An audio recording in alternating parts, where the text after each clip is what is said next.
Alright, welcome back to another video on my TD9. As you can see, it's no longer sitting in my driveway. And since the last video, I put it all back together. Actually had to pull the engine out and redo the clutch and the rear main seal. I had the hydraulic pistons rebuilt. And I got a new valve because the old one had frozen and cracked right here, so got a new one of those. I switched over the generator to a single wire alternator, and I pulled off the hydraulic pump and it was leaking from the rear seal, so I replace the rear seal and the bearing that's in there. Still leaks a little bit, but not as bad as before. And it runs.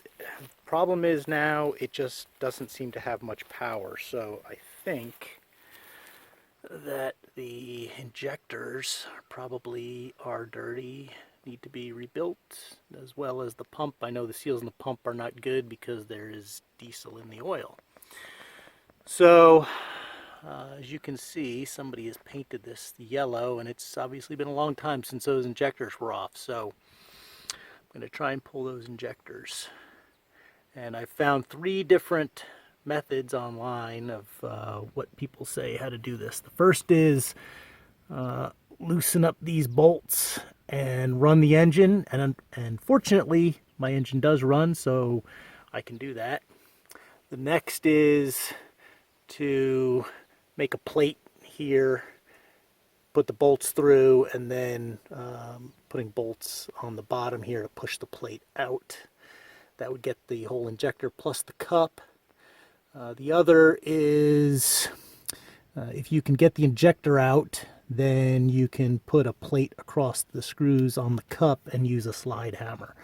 So those are the 3 different things. I'm going to start with loosening up those bolts or the nuts that hold the cup in just a little bit, and running it, and we'll see if that frees it up a little bit before we go down any other roads.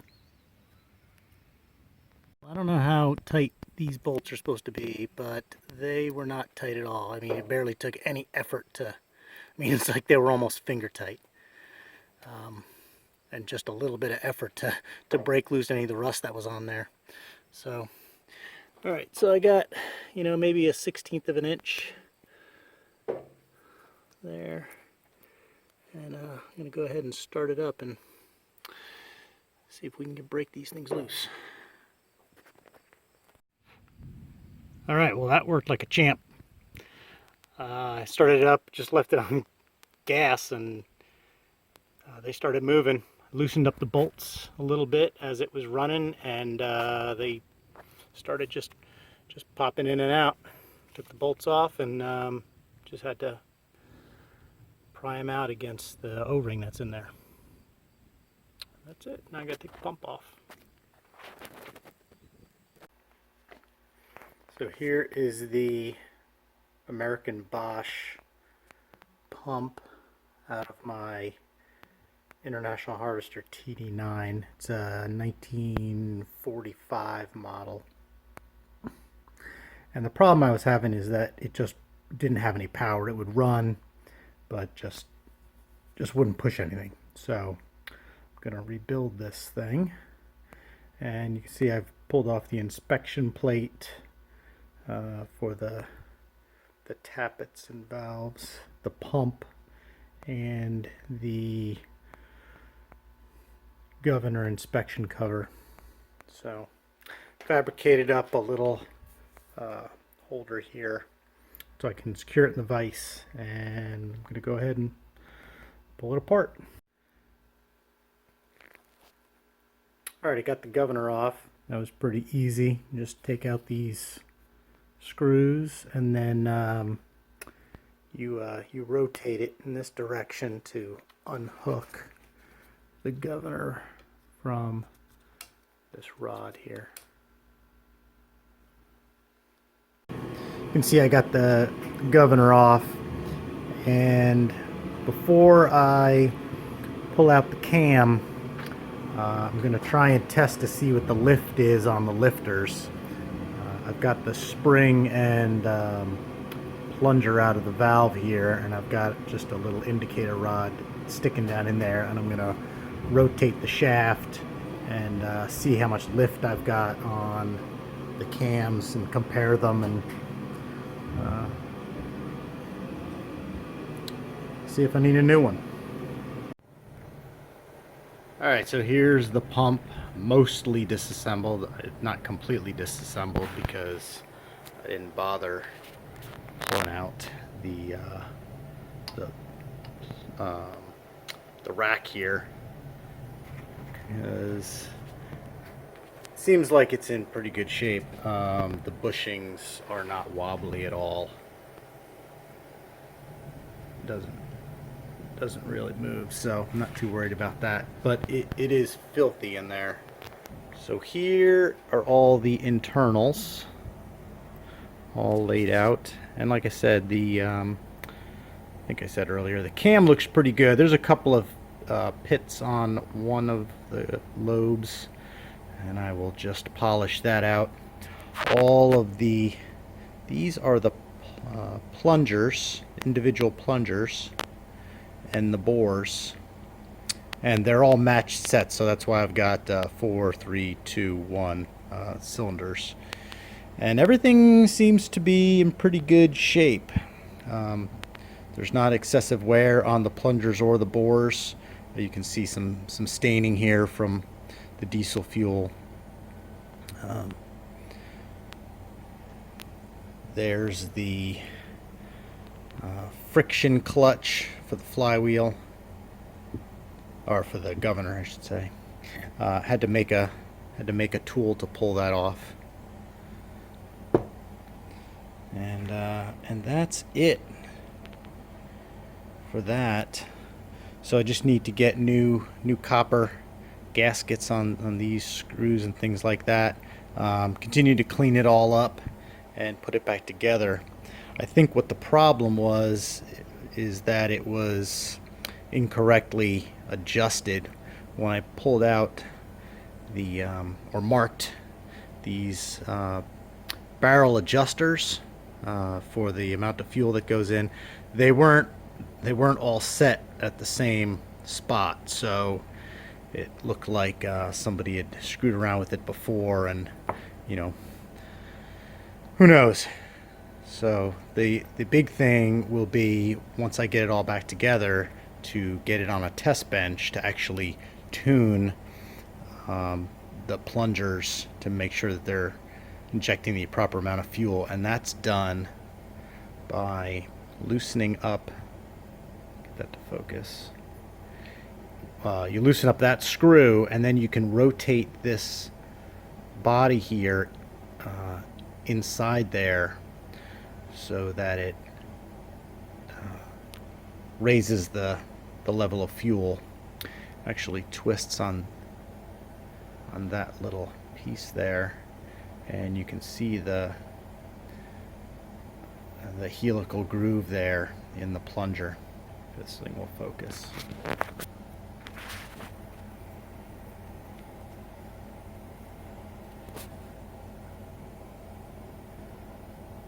You know, and the shop manual just says to make sure that there's no excessive scuffing on these plungers, and that the edge of this helical groove here is nice and sharp, and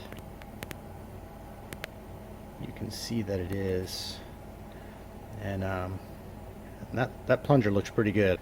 That's pretty nice. I don't see any scuffing on there or on any of them, and they fit very nicely into the barrels here.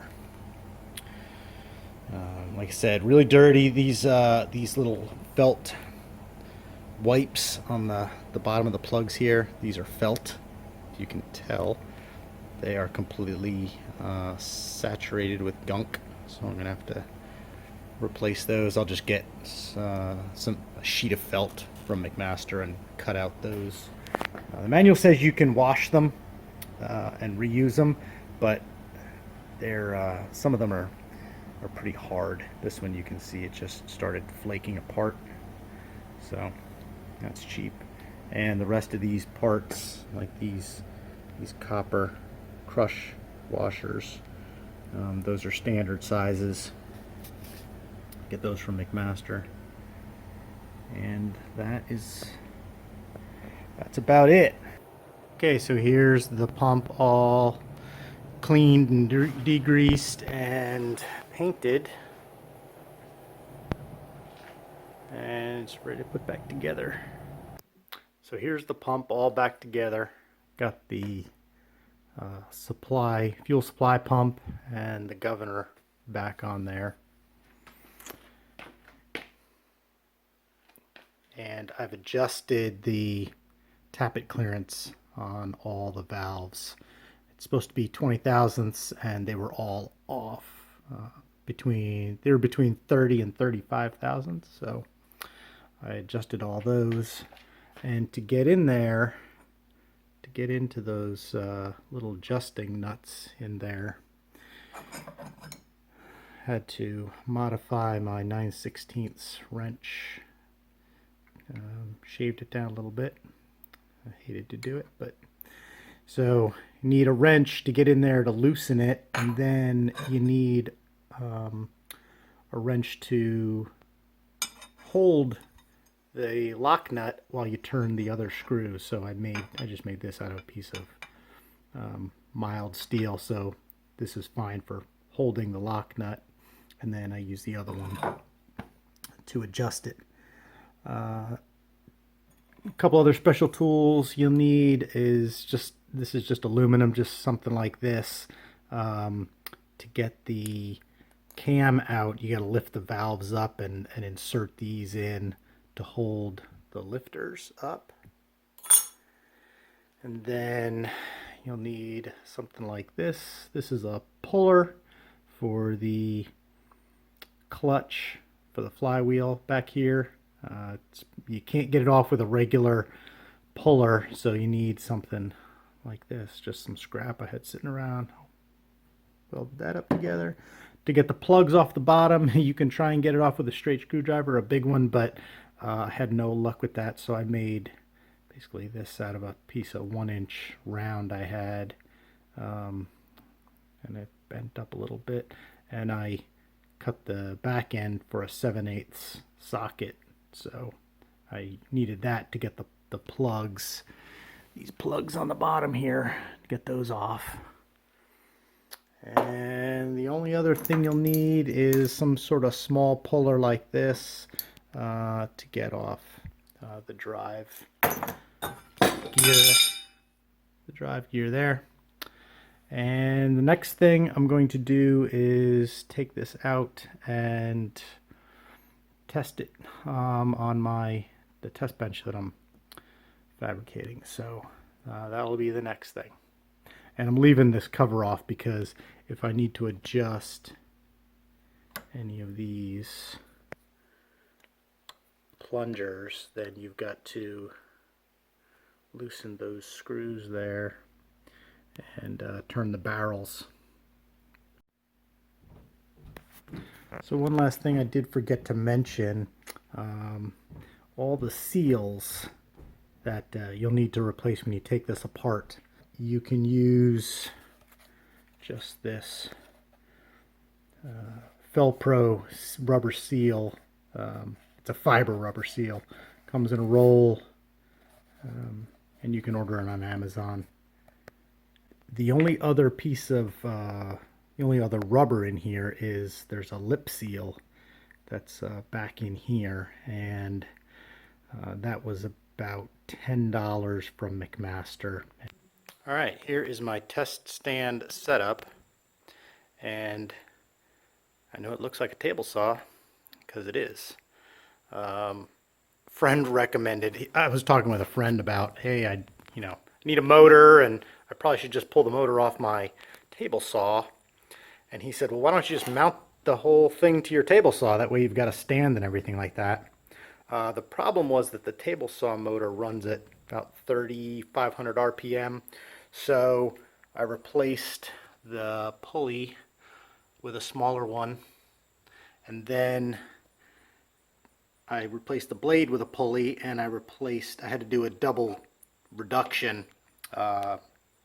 This is a 4.5-inch pulley, and I've got a 4-inch pulley under here driving that small one. I probably should have gone with another 4-inch and probably a 5-inch here, because it turns at about 700 RPM and the test speed is 550.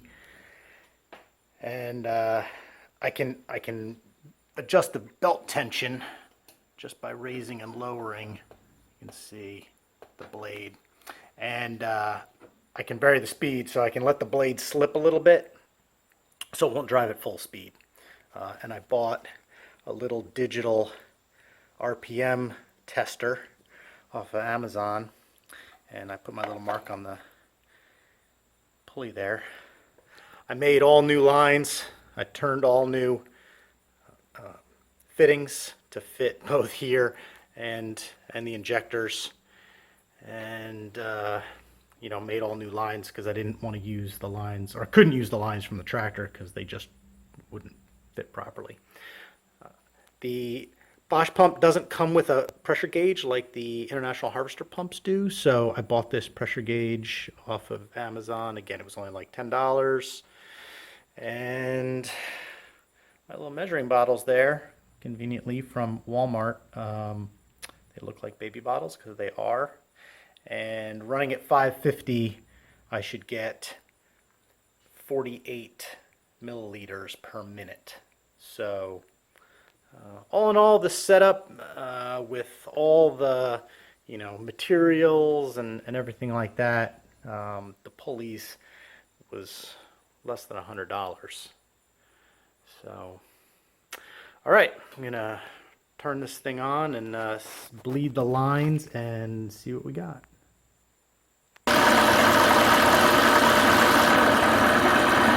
All right, I got it slowed down enough. It's registering 555.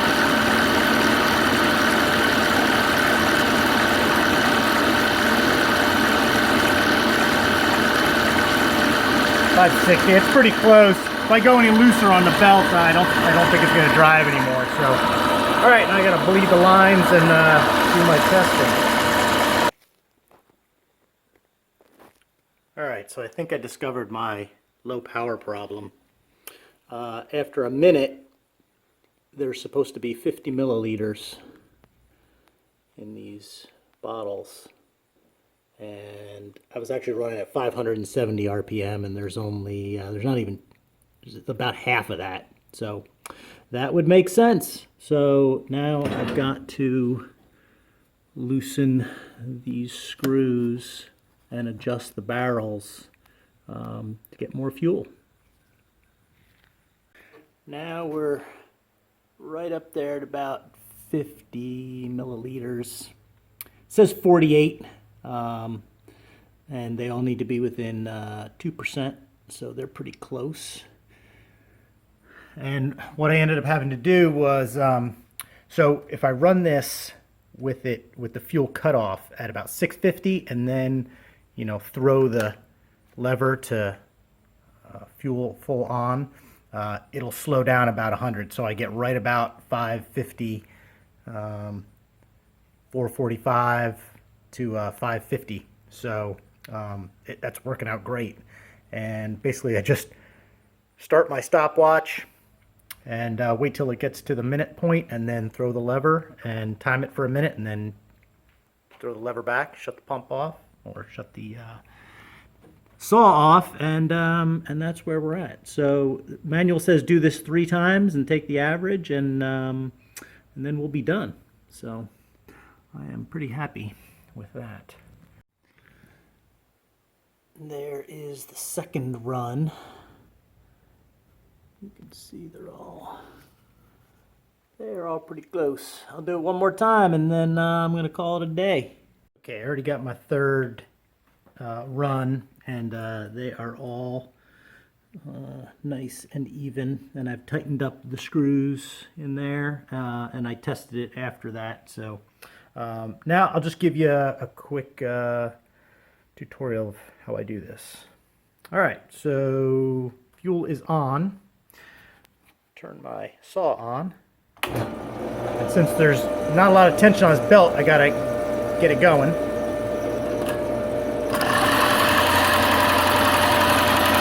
right, I'm gonna test my speed. 675.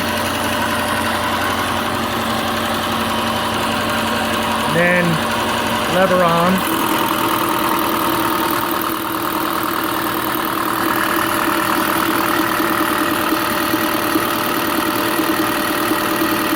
$585, adjust that a little bit.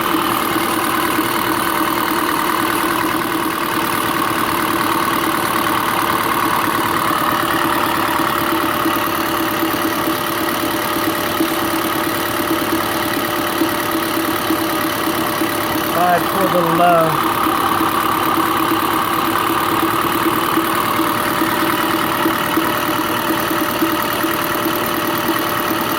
That's 70.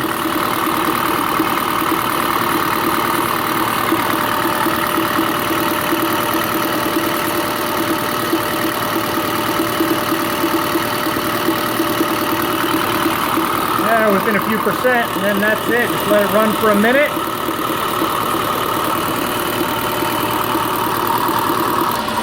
Lever off. Turn the pump off, and then measure. And that's all there is to it. I hope you enjoyed it, and give you a little bit of incentive to try something this yourself. It wasn't that hard. The biggest problem was these fittings, since they are 9/16 20 thread. I had to make rethread standard barb fittings on my lathe, and then obviously making these lines is probably the hardest part. All right, got the pump all reinstalled yesterday and timed properly, and now it is time to fire it up, see if it works. All right, so it runs. Got it on diesel. I just gotta take it for a test drive, see if it's got any more power than it did before. It does run a lot better, but since this is my first TD, I don't know what to expect, but I was at least able to get it into 5th gear and drive around. I was able to push over a couple of 6-inch pine trees without any issue. So the next thing, I guess, is trying to push some dirt, and that will be at a later date. So I hope you enjoyed the video and you found it useful. If you got any questions, let me know.